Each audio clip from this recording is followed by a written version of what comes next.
¿Qué tal, mis hermanitos católicos?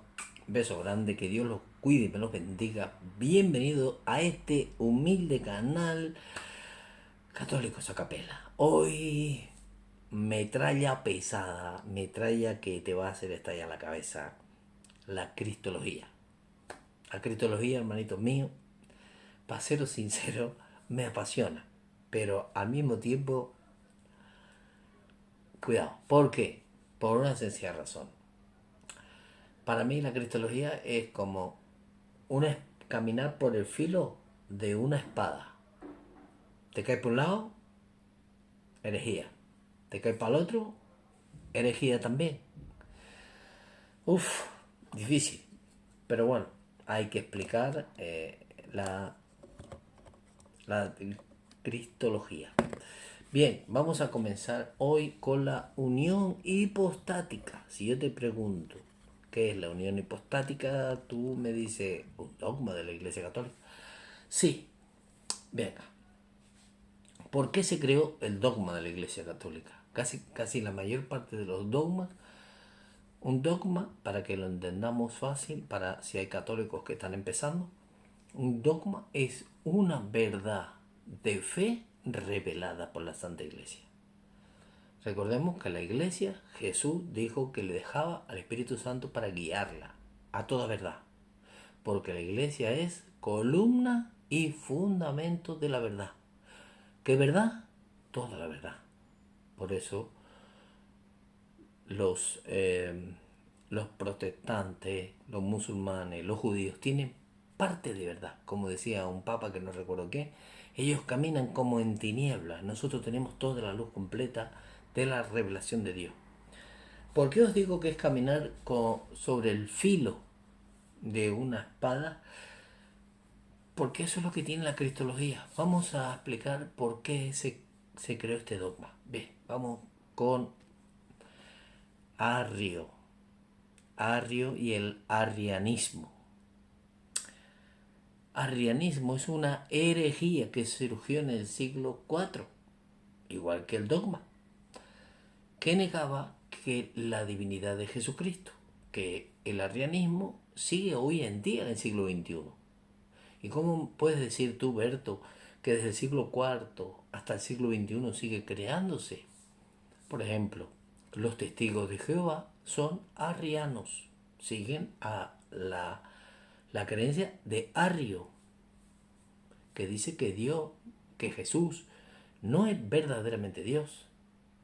O sea, el concepto de la unión hipostática no lo tienen claro. En las primeras, entre las disputas doctrinas que perturban a los cristianos, después de Constantino el Grande, hubo reconocido una iglesia en el 313 de origen de muchas otras durante 3 siglos. El arrianismo, recordamos que era Arrio, el arrianismo, ¿dónde estaba? Dios mío, perdón. Eh, el arrianismo ocupa un gran lugar en la historia eclesiástica. No es una forma moderna de incredulidad y por tanto parecerá extraña a los ojos modernos. No, pero la comprenderemos mejor su significado si la calificamos como un intento oriental de racionalizar el credo. Eso fue lo que pasó, el credo apostólico. Despojándolo del misterio en lo concerniente a la relación con Cristo, con Dios. Ellos no creen que Jesús sea completamente Dios. Ellos creen que Jesús es un semidios. Por eso te digo que caminar por la cristología es caminar por una espada. Por un lado, arrianismo. Por el otro lado, nestorianismo. Vamos a explicar lo que es el nestorianismo. Vamos allá. Otra herejía, ya se declaró herejía, ¿vale? Así que está claro.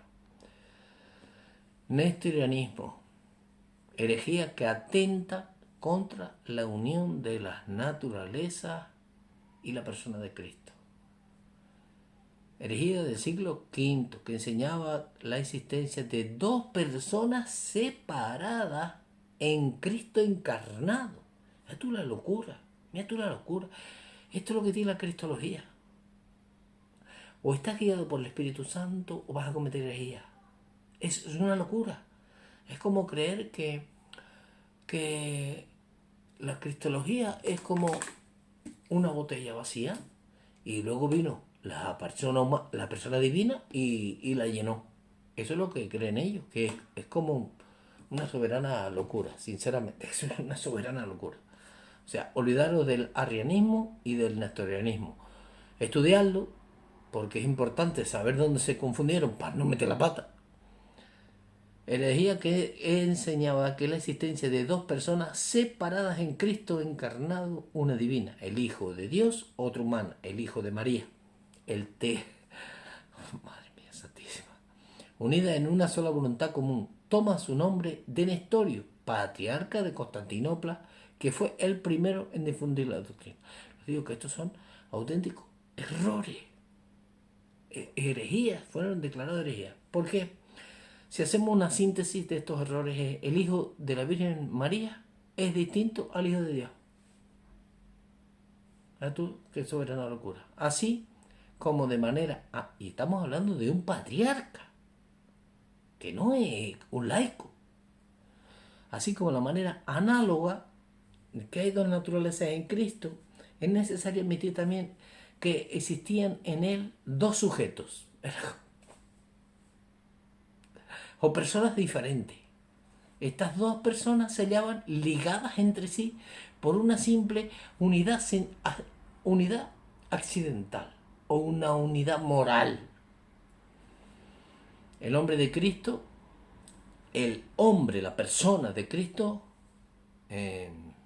no es Dios, sino el portador de Dios. Imagínate la locura, ¿eh? Imaginaros la locura. Bueno, pues esto hoy en día hay muchos protestantes que lo siguen creyendo, el arrianismo y el nestorianismo. Pero vamos a lo que íbamos, la unión hipostática. Sobre eso. La doctrina de la unión hipostática es una piedra angular de la teología cristiana, particularmente en el ámbito de la cristología, que explora la naturaleza y la obra de Jesucristo. La doctrina busca articular cómo Jesucristo... Aquí está mal escrito porque dice completamente Dios y completamente hombre. Eso es totalmente falso. No se tiene que decir así. Por favor, atended un segundito. Verdadero Dios, verdadero hombre. No utilicéis símbolos matemáticos, 100% Dios, 100% hombre. ¿Y por qué no 200%? No, completamente. ¿A qué te refieres completamente? O sea, que os van a liar. Verdadero Dios, verdadero hombre. Y así nunca más os vais a equivocar, ¿vale? Encarna estas dos naturalezas distintas, sin confusión y sin separación. Ahora explico la definición.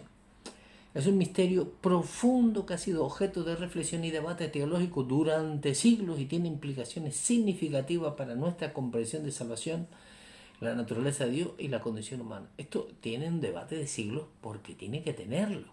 Porque como algo que es infinito como Dios puede caber en algo finito como un humano.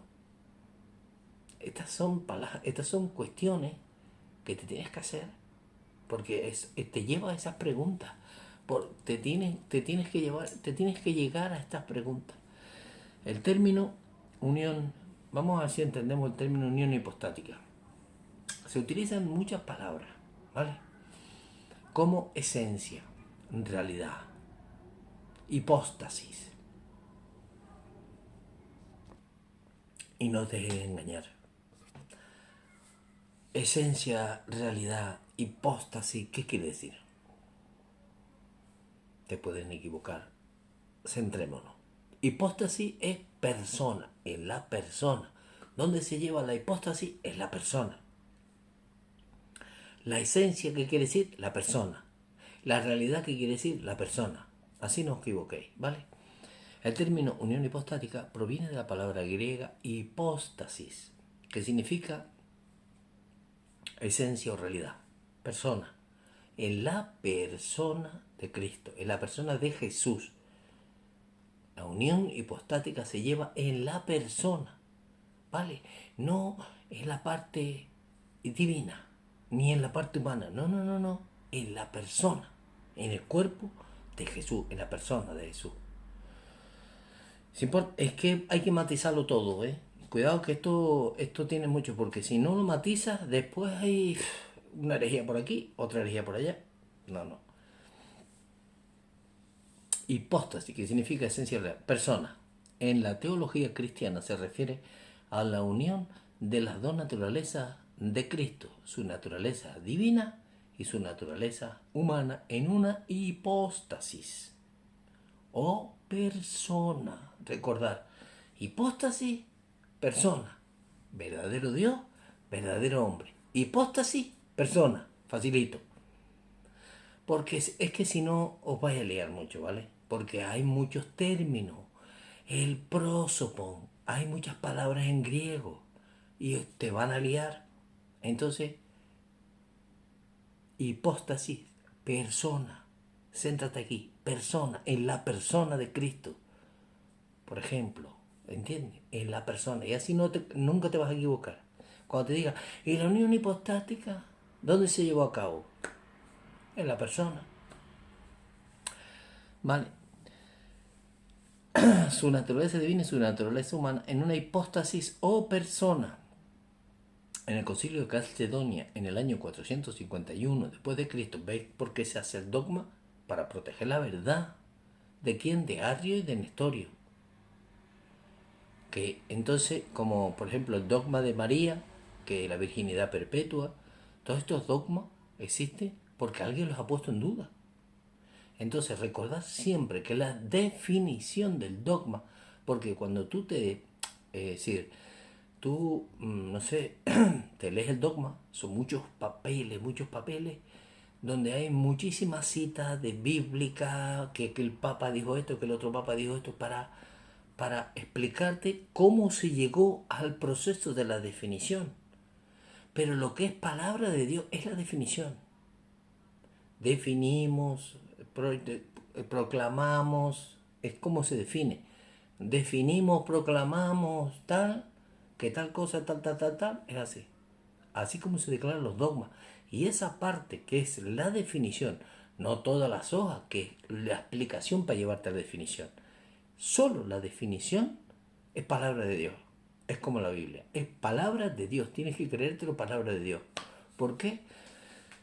Porque Jesús dejó el Espíritu Santo para guiar a la iglesia, a toda verdad. Porque la Iglesia Católica, la Santa Madre Iglesia, el magisterio de la Iglesia,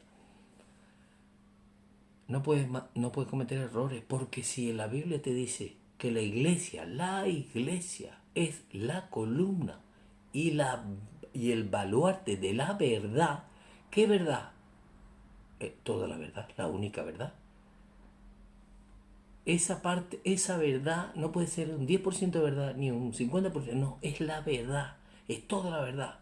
Por eso muchos papas dicen de los judaístas o del judaísmo o de los mahometanos o de los protestantes que ellos tienen parte de la verdad. Un papa lo definió, que no recuerdo ahora, pido disculpas. Él lo definió como caminan entre sombras, en tinieblas, caminan en sombra, no ven la luz plena, que es el catolicismo, que es la iglesia de Cristo fundada por él. Así que os voy a decir la unión hipostática. La definición es una definición filosófica. Tuvieron que acudir a la filosofía para poder definir este dogma. Porque este dogma, la definición, no está en la Biblia. La definición no está en la Biblia. Las dos naturalezas sí, pero la definición de la hipóstasis no está en la Biblia. Entonces dice, proporcionando una declaración definitiva en el 451, en Calcedonia, huyendo de Arrio, porque está diciendo que Jesús no es Dios, y la iglesia dice, ¿qué me está diciendo usted, hombre? Si Pablo dice que él en él habita corporalmente toda la plenitud de la divinidad de Dios, ¿cómo usted me va a decir eso? Si los apóstoles estaban iluminados por el Espíritu Santo. Entonces, claro, son auténticas. El otro hace su trabajo, ¿vale? No te quiero decir, pero el otro hace su trabajo. En el concilio de Calcedonia se proporcionó una declaración definitiva sobre la hipóstasis, sobre la unión hipostática, que proclamó que Jesús debe ser reconocido en toda naturaleza. Y aquí viene la definición. sin confusión. Las dos naturalezas no pueden tener confusión, sin cambios, sin división y sin separación. Eso es palabra de Dios. Por una sencilla razón, porque es sentido común. Porque si las dos naturalezas, la humana y la naturaleza divina, tienen confusión, ¿cómo sabes que Jesús es verdadero Dios?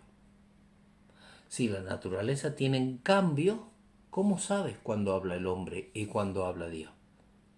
Si las naturalezas tienen división, no es verdadero Dios ni verdadero hombre. Si las naturalezas tienen separación, pues ni es hombre ni es Dios tampoco. Es una parte de uno y una parte de otro. Recordar esta parte que es la más importante, ¿vale? Acordaros, hipóstasis, persona.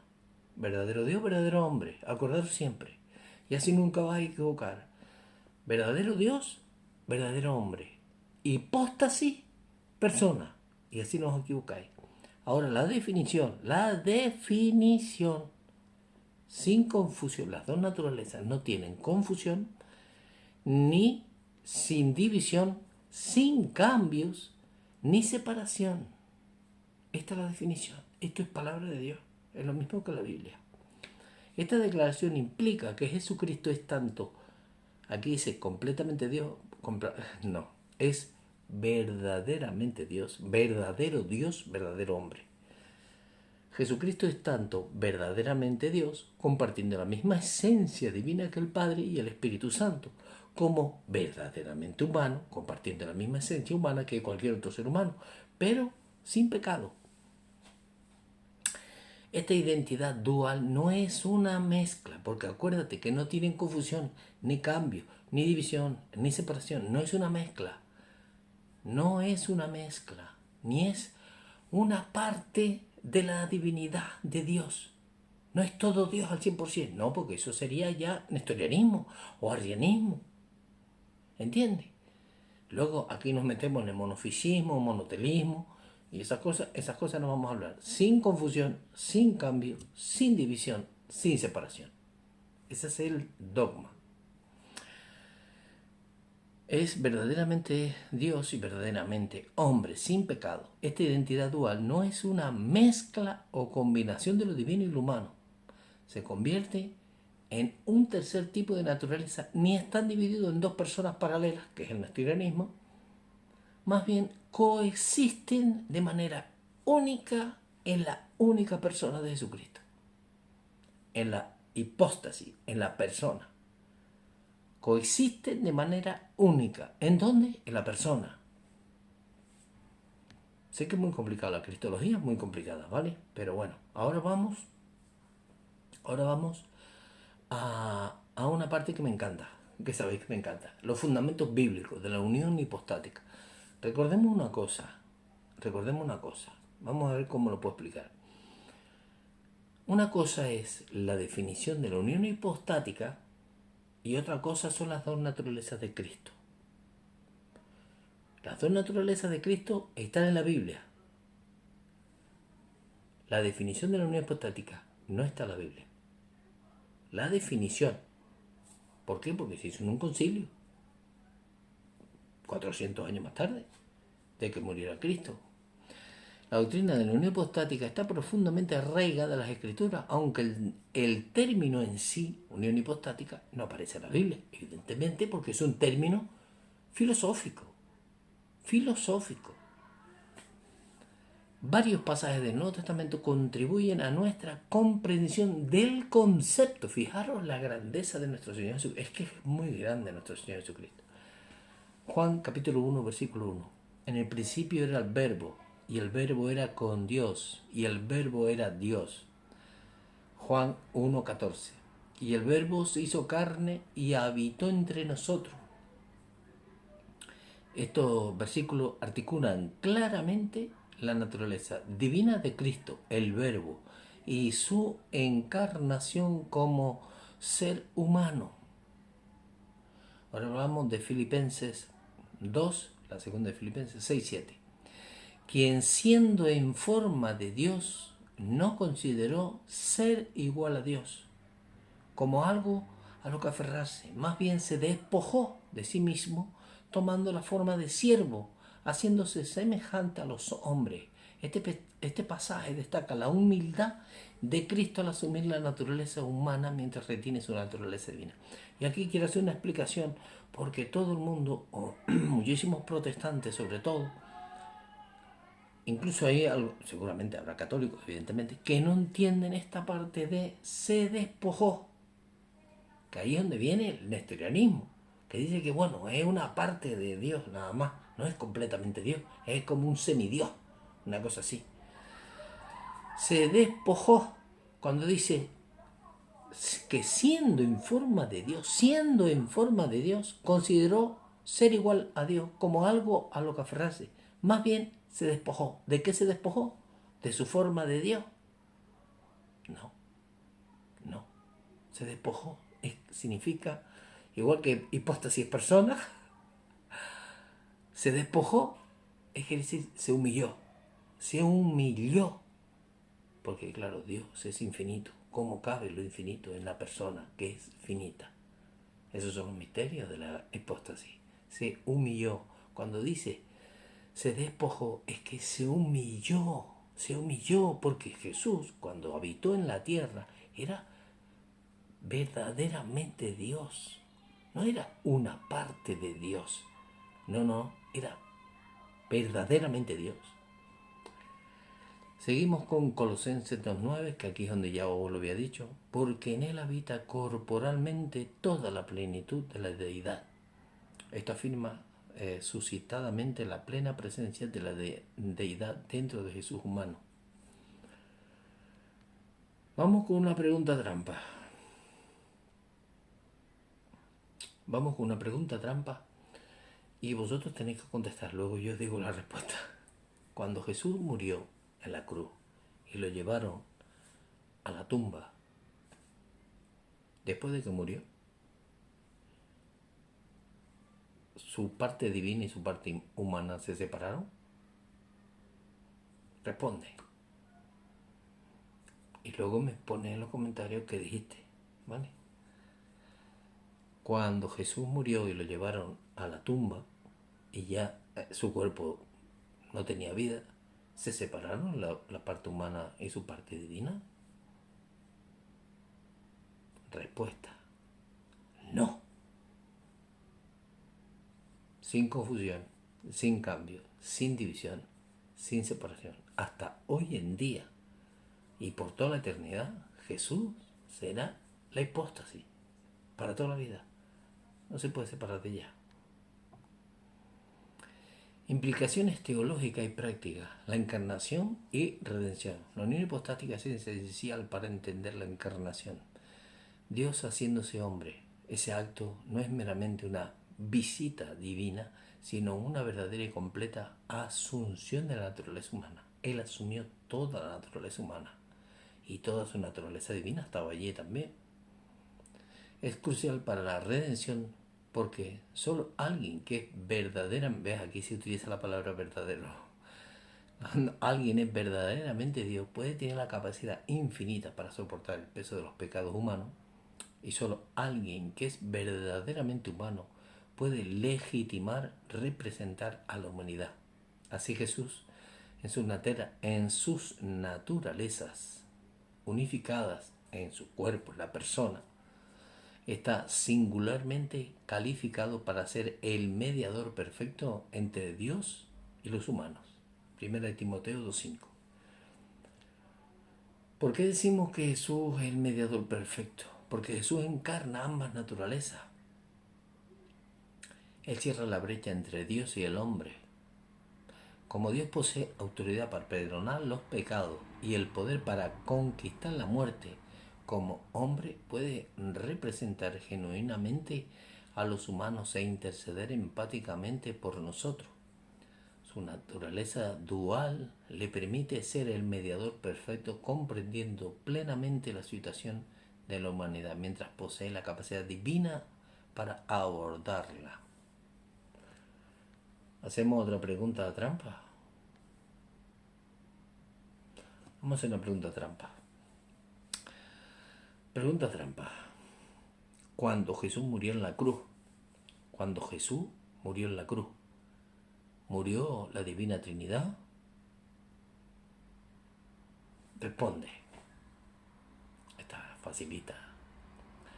No murió la Divina Trinidad. Murió la segunda persona de la Trinidad, el Verbo. Ahora la pregunta es, cuando Jesús murió en la cruz, ¿murió Dios? Cuando Jesús murió en la cruz, ¿murió Dios? Esa es una buena pregunta. Cuando digo Dios no digo la Trinidad, ya la de Trinidad la dije. Digo, cuando murió Jesús, ¿murió el Verbo? Esa es la pregunta. Ahora te voy a dejar una tarea.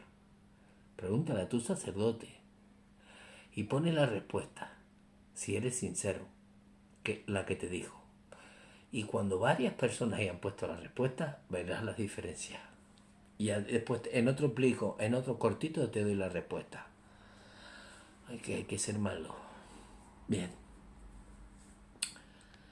El sacerdocio empático de Cristo en Hebreos 4:15 afirma que no tenemos un sumo sacerdote que no pueda compadecerse de nuestras debilidades, sino uno que ha sido tentado en todo tal como nosotros, pero sin pecado. La unión hipostática subraya este versículo mostrando que Jesús en su humanidad experimentó la tentación, sufrimiento y la gama de emociones humanas, pero sin pecado. Esto le convierte en un defensor adecuado para nosotros ante Dios. Jesús también lloró, Jesús comió, Jesús tenía hambre. La unicidad de Jesucristo, la doctrina de la unión hipostática distingue al cristianismo de otras religiones en el mundo que también tienen fundadores y figuras centrales.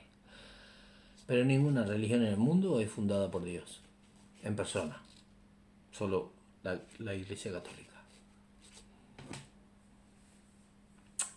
Ninguna reclama una persona que sea completamente divina. No es completamente divina, verdaderamente divina y verdaderamente humana. Dos naturalezas coexistiendo en una persona. Esta unicidad no se trata solo de identidad, sino de obra. Solo una persona sí podría lograr la salvación de la humanidad. Solo Dios puede lograrla. Completando el ministerio, y aquí acabamos. Aunque la unión hipostática es una doctrina definida, sigue siendo un misterio profundo, desafía nuestra comprensión y extiende nuestra contemplación teológica. La unión de la divinidad y la humanidad en Jesús no es algo que la razón humana pueda comprender completamente. Eso también tenemos claro. Llama a una respuesta de fe y asombro y a una profunda reverencia por los caminos inefables de Dios. En conclusión, la unión hipostática es un principio teológico vital que explica mucho sobre la persona y la obra de Jesucristo. Afirma que Jesús es verdaderamente Dios y verdaderamente hombre. Dos naturalezas unidas en una persona para siempre. Esta verdad es fundamental no solo para la cristología, sino para toda la fe cristiana, influyendo en otras doctrinas de salvación, la naturaleza de la Iglesia y la divina y la vida cristiana. Como creyentes, reflexionar sobre este misterio puede profundizar nuestra fe y mejorar nuestra devoción, llevándonos a la comprensión más profunda de quién es Jesús y lo que ha hecho por nosotros. Así mismo es. Acordaros que hay que tener cuidado cuando se dice que Jesús es verdadero Dios, verdadero hombre. No vayamos a caer en el arrianismo, en que Jesús, en que negaba la divinidad de Jesús, o el otro, que atentaba contra la unión de las dos naturalezas. No, hay que tener cuidado. Así que vamos a hacer un resumen rapidito para no cansar. Verdadero Dios, verdadero hombre. Hipóstasis, persona. Así de fácil, sin confusión, sin separación. Lo tengo aquí, sin confusión, sin cambio, sin división y sin separación. Recordar esto. en Jesús las dos naturalezas no están confundidas, ni hay cambios, ni hay divisiones, ni se pueden separar. Para toda la eternidad Jesús será la persona. Por eso Jesús en el cielo está hecho de carne, sangre, y alma y divinidad. Hasta toda la eternidad. Hasta el fin de todos los tiempos, que nunca va a terminar porque es eterno. Por estas cosas nosotros somos incapaces de entenderlas porque nuestra mentalidad es humana. Luego dice la Biblia que cuando muramos y ascendamos a los cielos, lo veremos como Él nos ve. ¿Sabe? A mí la cristología me encanta, me apasiona, pero hay que andar como por encima del filo de una espada. Si te caes para aquí, arrianismo; si te caes para aquí, nestorianismo; si te caes para aquí, monofisismo; si te caes para aquí, monotelismo. En fin, es muy complicado, la verdad que sí. Mis hermanitos, aquí os dejo. Espero no haberos cansado, espero no haberos hecho lío, haberos simplificado hipóstasis persona, verdadero Dios, verdadero hombre, sin confusión, sin separación, sin no sé qué. Bien, lo dejamos aquí. Que Dios les bendiga y que viva Cristo Rey y viva Santa María siempre Virgen. Que Dios los bendiga, los cuide y los proteja siempre. En el nombre del Padre, y del Hijo, y del Espíritu Santo. Amén. Nos veremos otra vez en otro dogma. Cuídense mucho.